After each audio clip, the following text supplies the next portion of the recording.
How to cancel ride requests in the Bolt app. You can cancel a ride in the Bolt app before or after your match with the driver, but you must note that in some cases a cancellation fee may be charged. Hello everybody, welcome to another tutorial.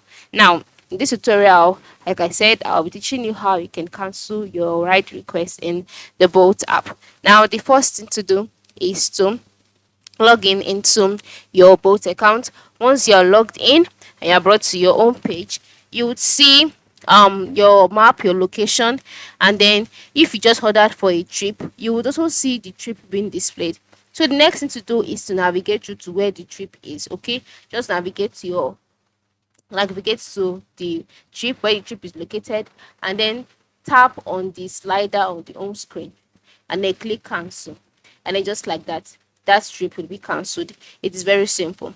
For example, now if I just type in a route or a trip now, and I click on select both, and I click on confirm order, and then you wait patiently, you'd wait for it to load.